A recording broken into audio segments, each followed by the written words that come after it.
the lights go out in Toronto. Complete darkness. 15,000 fans holding their breath because something is about to go terribly wrong for someone. And when that music hits, when that unmistakable storm rolls and the Rogers Center absolutely erupts, Jade Cargill is back. And somebody is about to pay for what they did to her. 3 months. That's how long we've been waiting for this moment. 3 months since Jade was found bloodied, broken, thrown through a car windshield like she was nothing. 3 months of asking questions: who did it? Why? Was it jealousy? Was it fear? Was it revenge? And tonight, at Elimination Chamber, we finally get our answer. But not the way anyone expected. Before we dive into this absolute chaos, I need you to do something for me. If you're feeling what I'm feeling right now, that electricity, that anticipation, hit that subscribe button. Join the SLAMZONE family because we're about to witness history, and I want you here for every single moment. This is where careers change. This is where legends are born.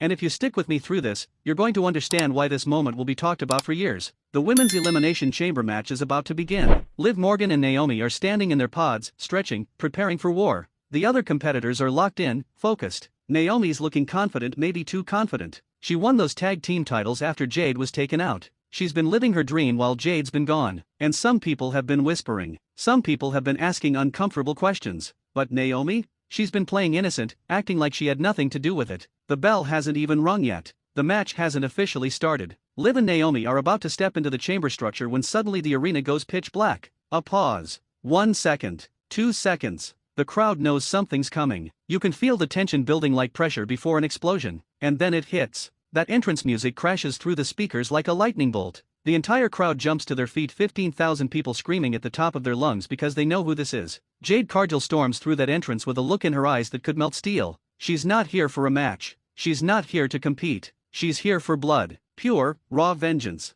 And the target? It's crystal clear. Naomi. Jade charges down that ramp like a freight train with broken brakes. There's no posing, no flexing, no playing to the crowd. This is a woman who's been waiting months to get her hands on someone, and nothing is going to stop her now. Security tries to get in her way. Big mistake. She brushes past them like they're children. Officials are yelling at her to stop. She doesn't even hear them. Her eyes are locked on one person, and that person just realized she's in serious danger. Naomi sees her coming. You can see the exact moment the color drains from her face. She backs up against the chamber wall, nowhere to run, nowhere to hide. And Jade? Jade breaks into the chamber. She literally forces her way in before the match even starts. The referees are scrambling. The other competitors are watching in shock. This isn't supposed to happen. This isn't in the script. But Jade Cargill doesn't care about scripts anymore. She's writing her own story tonight, and it's written in violence. The impact is immediate and brutal. Jade grabs Naomi by the hair and launches her across the ring like she weighs nothing. Naomi crashes into the steel mesh of the chamber, that unforgiving steel that's ended so many dreams and broken so many bodies. The crowd lets out a collective gasp, but this is just the beginning. Jade pulls her up again. No rest. No mercy. She whips Naomi into one of the chamber pods, and the sound of flesh hitting plexiglass echoes through the entire arena. Fans in the front row are covering their mouths in shock. Children are looking away. This isn't wrestling entertainment anymore. This is personal. Naomi tries to fight back. She throws a desperate punch. Jade catches her fist mid-air. For just a moment, they lock eyes. And in that moment, Naomi knows. She knows exactly what's coming. Jade lifts her up, showcasing that raw, terrifying power that made her a champion, and drives her down with a spine buster that shakes the entire structure. The chamber rattles. Referees are pulling at Jade, trying to separate them. She shrugs them off like they're insects. But Jade's not done. She drags Naomi to the chamber door. This is where it gets truly horrifying. She positions Naomi's head between the door and the steel frame. The crowd realizes what's about to happen. Some are chanting "Holy shit," others are begging her to stop. But there's no stopping the storm. Jade slams the chamber door on Naomi's head once, twice, 3 times, each impact more vicious than the last. Naomi crumples to the mat, not moving. Medical personnel rush in. This has gone from a wrestling match to a medical emergency in the span of 90 seconds. Naomi's being checked for signs of consciousness. The other competitors in the chamber pods are watching through the plexiglass, some with horror, some with respect, all with the same realization: Jade Cargill just changed the entire landscape of the women's division. And she did it before the match even officially began. The Toronto crowd is on their feet, giving her a standing ovation. They're chanting her name. Jade, Jade, Jade. This is the Jade Cargill they wanted to see. Not the smiling tag team competitor playing it safe. Not the protected star being hidden in multi-person matches. This is the destroyer. This is the force of nature. This is the woman who carved through an entire company undefeated, and now she's showing WWE exactly what they've been missing. Jade stands in the center of the chamber, breathing heavy, her eyes still burning with rage. She's staring down at Naomi's motionless body like she's contemplating whether to do more damage. Officials are pleading with her to leave. Security has formed a wall between her and the ring, but she's made her point. Message received loud and clear. Whoever attacked Jade Cargill 3 months ago just became the hunted. As they stretcher Naomi out of the arena, and yes, they actually had to bring a stretcher for this. The camera catches a shot of Jade walking up the ramp.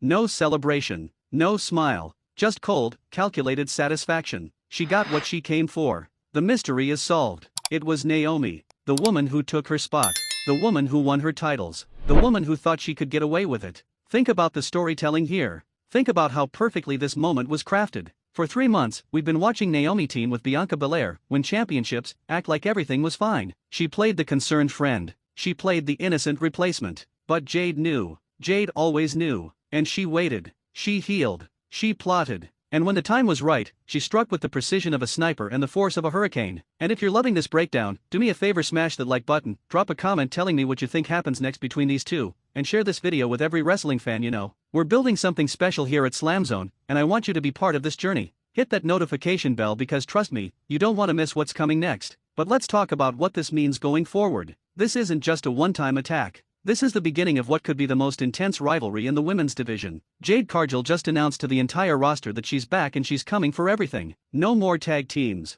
No more playing nice. This is singles competition Jade. This is undefeated streak Jade. This is the Jade Cargill who dominated an entire wrestling company for over a year without losing. Naomi's going to have to respond. You don't get humiliated on this level and just move on. This attack was personal. It was brutal. It was public. And now she has to decide, does she admit she was behind the original attack? Does she try to explain herself? Or does she double down and fight back? Because one thing's for certain, Jade Cargill isn't finished with her. Not by a long shot. The crowd in Toronto is still buzzing. You can hear them even as the actual chamber match tries to continue. They're not talking about the match anymore. They're talking about what they just witnessed. Social media is exploding. Twitter's on fire. Instagram's flooded with clips. Everyone's asking the same questions. How does Naomi survive this? Where does this rivalry go? And most importantly, who's stupid enough to get in Jade Cargill's way now? Let's appreciate the physicality of what we just saw. Jade Cargill is a legitimate athlete. Former college basketball player. She's 6 feet tall. She's pure muscle.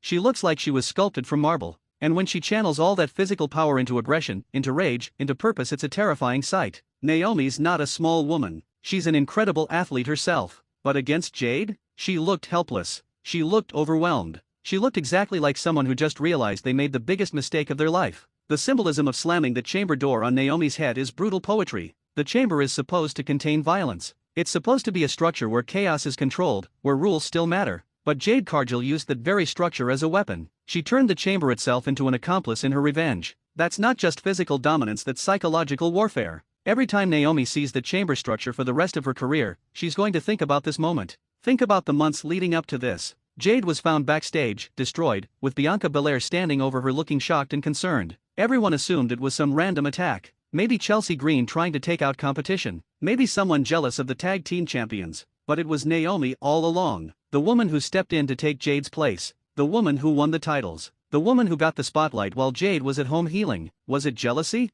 Was it ambition? Was it opportunity? We might never know the full story. But what we do know is that actions have consequences. And tonight, Naomi learned that lesson in the most painful way possible. You don't attack Jade Cargill. You don't take what's hers. You don't think you can just move on and forget about it. Because she remembers. And she collects what's owed. The officials finally got Jade out of the arena area. The chamber match had to continue without Naomi, which means the entire dynamic changed. One of the favorites to win was just eliminated before the match even officially started. The other competitors had to be thinking, if Jade can do that to Naomi, what could she do to us? That fear, that uncertainty, that's going to hang over the entire women's division now. This is what great professional wrestling looks like. This is storytelling that makes sense. This is payoff that feels earned. For 3 months, they built anticipation. They kept us guessing. They made us care about what happened to Jade. And when she finally returned, they didn't waste it on a backstage interview or a promo. They gave us immediate, explosive action that everyone will remember. You can feel the energy shift in WWE's women's division. For months, it felt like things were getting stale. The same matches.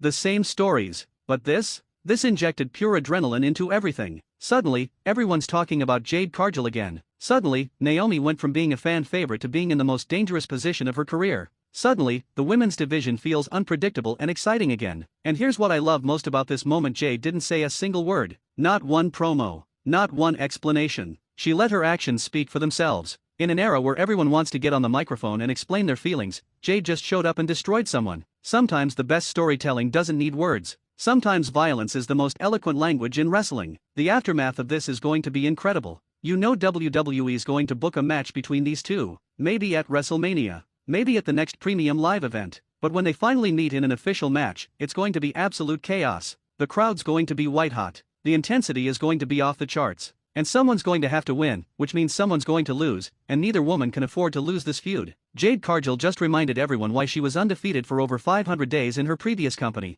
She reminded everyone why WWE signed her to a major contract. She reminded everyone that she's not here to be a mid-card talent. She's here to be the star, the centerpiece, the attraction. And if anyone forgot that during her time in the tag division, they just got a very painful reminder. As Naomi's being checked by medical staff backstage, you have to wonder what's going through her mind. Is she regretting the attack? Is she scared of what comes next? Or is she angry and ready to fight back? Because that's the beautiful thing about wrestling. This story could go in multiple directions. Naomi could come back even stronger. She could bring in allies. She could reveal there was more to the original attack than we thought. One thing's absolutely certain: the women's division will never be the same after tonight. You can't put this genie back in the bottle. You can't pretend this didn't happen. Jade Cargill just became the most dangerous woman in WWE. And every single person in that locker room just got put on notice. Don't cross her. Don't take what's hers. Don't think for 1 second that she won't come for you. Before we wrap up this incredible moment, I need you to hit that like button one more time, subscribe to SLAMZONE if you haven't already, and share this video with anyone who loves hard-hitting wrestling storytelling. Drop a comment and tell me, what do you want to see happen next? Should Jade go for a championship? Should she and Naomi have a no disqualification match? Should this expand into something even bigger? Let me know. This is the kind of moment that defines careers. Years from now, when people talk about Jade Cargill's WWE run, they'll point to this night in Toronto. They'll remember the shock, the brutality, the statement. She didn't just return, she made sure everyone knew that the real storm had finally arrived. And in professional wrestling, there's nothing more dangerous than someone who has nothing to lose and everything to prove. The Toronto crowd gave her a hero's ovation. They chanted her name as she walked out. They understood what this meant. They appreciated the intensity, the aggression, the absolute refusal to be denied justice. And that's why we love this business. When it's done right, when the story makes sense and the action delivers, there's nothing like it in the world. Jade Cargill is back. Naomi should be terrified. And the rest of the women's division? They better be ready. Because this storm isn't passing through. It's here to stay. And it's going to tear through everything in its path until Jade gets exactly what she wants: respect, championships, and the recognition that she's the most dominant force in women's wrestling today. Thanks for being part of the SLAMZONE family. If you loved this breakdown, check out more content on the channel. We've got deep dives, match analyses, predictions, and so much more. This is where real wrestling fans come to understand what they're watching and why it matters. Until next time, keep watching, keep supporting, and remember, in professional wrestling, revenge is always best served with violence. Jade Cargill just proved that, and Naomi will never forget it.